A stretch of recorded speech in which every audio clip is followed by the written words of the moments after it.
The bar was buzzing with energy, laughter, and clinking glasses when a group of leather-clad bikers walked in, their presence turning heads. Among them was a young black soldier sitting quietly at the counter, sipping his drink. He just returned home from duty, looking for a moment of peace, but the bikers had other plans. Their smirks and snide remarks filled the air, cutting through the bar's lively atmosphere. People started noticing the tension building, but no one dared to step in. The soldier, calm and composed, didn't react right away. His quiet confidence was unshaken. Little did anyone know, he wasn't the type to be pushed around. As the bikers escalated their behavior, what happened next left everyone in the bar stunned. Stay tuned to find out how this soldier turned the tables in a way no one saw coming, proving that courage comes in more forms than one. The soldier placed his glass down slowly, his eyes steady but calm. He wasn't looking for trouble, but trouble seemed to have found him. The bikers, emboldened by the crowd's silence, began throwing out louder remarks, their laughter echoing through the bar. They clearly didn't know who they were dealing with, and the soldier's quiet demeanor only seemed to fuel their bravado. As the tension thickened, a few patrons glanced nervously at each other, unsure whether to step in or stay out of it. The bartender hesitated, clearly torn between keeping the peace and not making things worse. Meanwhile, the soldier remained seated, his expression unreadable, as if he were calculating his next move. Who was this man who seemed so unbothered in the face of such disrespect? And why hadn't he reacted yet? The answer to that would soon leave everyone in the room questioning everything they thought they knew. The leader of the bikers stepped closer, his boots echoing against the wooden floor as he towered over the soldier. He leaned in, his voice low but sharp. "What's the matter? Cat got your tongue." The soldier didn't flinch. Instead, he calmly looked up, his steady gaze meeting the biker's fiery one. For a moment, it felt like time had frozen. Everyone in the bar was holding their breath, waiting to see what would happen next. The bartender nervously wiped down the counter, silently hoping someone would intervene, but no one did. One of the bikers laughed, a sound full of arrogance and mockery, while another began circling the soldier's seat, muttering under his breath. Yet the soldier stayed completely still, his composure unshaken. What nobody noticed was the way his hands rested lightly on the table, not clenched, not shaking, but ready. It was clear this wasn't his first encounter with intimidation. He seemed to be waiting for something, or maybe someone, to make the next move. The tension in the room was almost unbearable, and the crowd couldn't help but wonder, how far would this go, and who would come out on top? The leader of the bikers, clearly growing impatient, leaned in even closer. "You think you're better than us, huh?" He sneered, his voice dripping with hostility. The soldier remained silent, his calm demeanor like a shield that no insult could penetrate.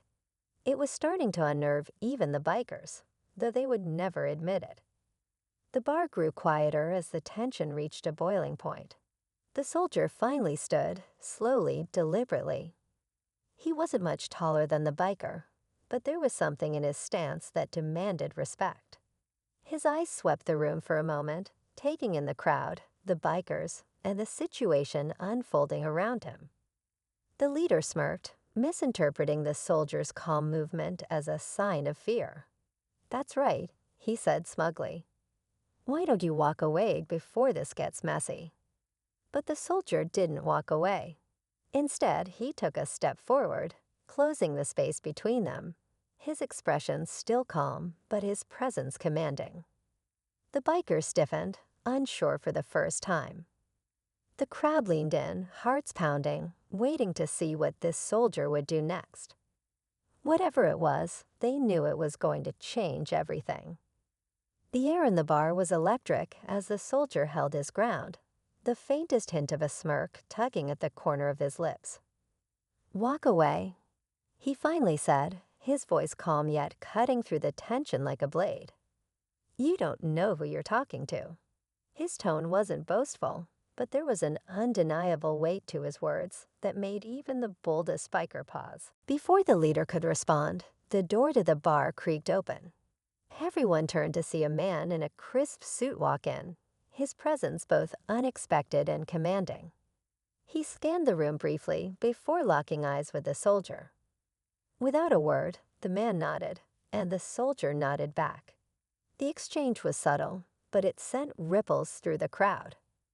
The bikers glanced at each other, confused and uneasy. "What's this now?" The leader barked, trying to mask his growing uncertainty. But the soldier didn't answer. He simply stepped to the side, clearing a path for the man in the suit, whose confidence was as sharp as the soldier's composure.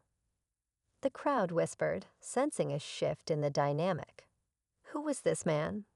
And what did he have to do with the soldier? The tension thickened, and the stakes felt higher than ever. No one could have predicted what was about to unfold.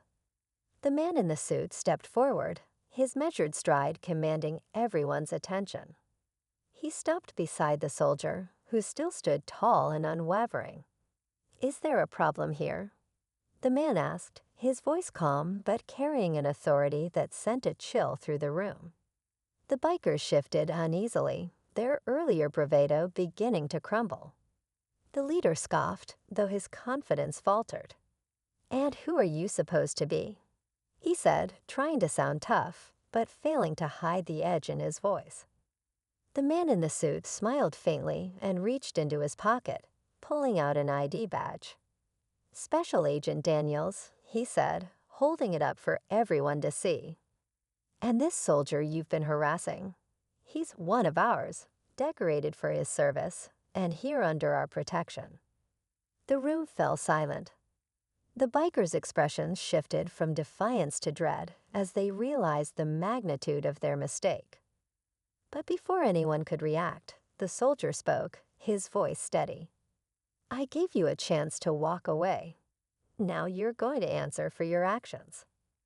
As Daniel signaled to someone outside, a group of officers entered the bar, their presence making it clear the situation was over. The bikers were escorted out, their arrogance replaced by quiet defeat. The soldier sat back down, picking up his drink as if nothing had happened. Just when the tension seemed to fade, Daniels leaned in and said something only the soldier could hear. The soldier's calm expression shifted for the first time. A flicker of surprise crossed his face. Whatever Daniels had told him, it was clear the story wasn't over. But for now, he simply nodded, raising his glass as if to toast the unexpected turns life had taken. As the officers led the bikers out, the bar slowly returned to its usual hum of chatter and clinking glasses. People exchanged glances, some murmuring about what had just happened. The soldier, now sitting quietly once more, finished his drink, his calm demeanor never wavering. A few patrons approached to thank him, not just for his service, but for the way he handled himself. He nodded politely, offering a small smile, but his thoughts seemed elsewhere. Whatever Agent Daniels had whispered to him lingered in his mind, hinting at a larger story beyond this moment. As he stood to leave, the bartender stopped him. "Your drink's on the house," he said, his voice filled with gratitude. The soldier nodded again, a quiet acknowledgement of the respect he had earned. Walking out into the night, he glanced back briefly at the bar, a reminder that sometimes strength is found not in confrontation, but in character.